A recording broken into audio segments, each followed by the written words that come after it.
Hello and welcome to Rando Tech Info. So today we're talking about the Realme X50 Pro 5G. I don't actually think 5G is an official part of the name, but I added it in there just so you know it does have 5G. Okay, so if you're looking it up online or doing a search for it, you'll just want to do a search for the Realme X50 Pro. Anyway, this is Realme's latest flagship killer, and the specs on this thing do not disappoint. There have also been a bunch of YouTubers out there who've been using this phone up to this point and have reviewed it, had early hands-on. They all really like it. They all seem really impressed by it, especially when you consider the price point. So just a quick rundown of the specs. It has the latest Snapdragon 865 processor.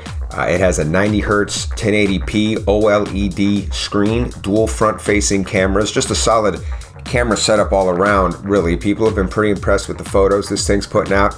A solid 4,200 milliamp hour battery, 65 watt what they call super dart charge, which can apparently charge this thing in under 35 minutes from zero to full.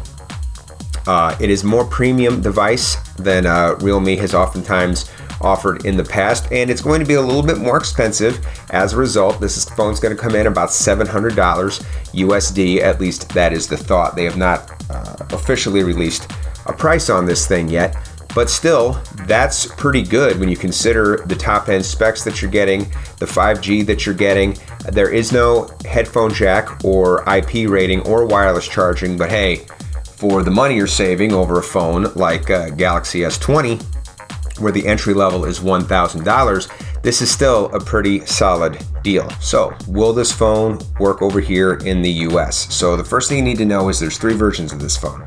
The version that's going to be sold in China, the version that's going to be sold in Europe, which is the global version, and then the version that's going to be sold in India. The Chinese version is coming out later this month. That's not the version you want. You want the global version that's going to be sold over in the EU. So, with that version of the phone, for 5G coverage, it will only work on Sprint. It will only work on Sprint's 5G, mid-band 5G coverage. So that's kind of unfortunate because it won't work on Sprint's 3G and it won't work on their primary 4G bands. So it's only going to work on 5G, which means it's probably not a real practical option, at least not right now. Verizon, it's a complete no-go. No 3G, no primary 4G bands are utilized by this phone, and no 5G. Now, for AT&T and T-Mobile, the story's a little different. It will work on their 3G. Don't know how much longer 3G will be supported, but for right now, it does work on the 3G. It works on their primary 4G bands. It doesn't work on all of them, but it works on the main ones, the ones that are most important. So you should get pretty good 4G coverage.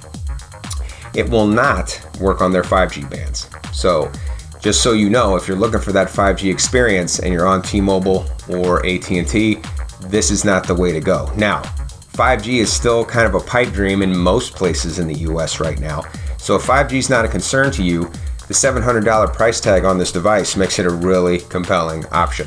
If you're looking for that 5G or that's something that you really want, this is probably not the way to go. Look at the S20s. Look at some of OnePlus's offerings from last year that have 5G compatibility. OnePlus is also coming out with the OnePlus 8, which is also going to have 5G. So there will be other 5G options besides this phone. I think the LG V60 is also 5G. I'm going to actually do a video about the best 5G phones that are out right now later this month, so please stick around and keep watching the channel to check that out. But anyway, that's the story with this particular device. Good device for the money. Realme seems to have done something really impressive again. The coverage over here in the US is not great, but if you have AT&T or T-Mobile and you're willing to live with 4G, I think it's definitely worth a look. Anyway, if you have any comments about this device, or if you would like to know if another device will work here in the US, or if the Realme X50 Pro will work in your part of the world, please drop me a line and let me know. As always, I hope you found this video useful. Thanks for watching, and until next time, this is Rando Tech Info signing out.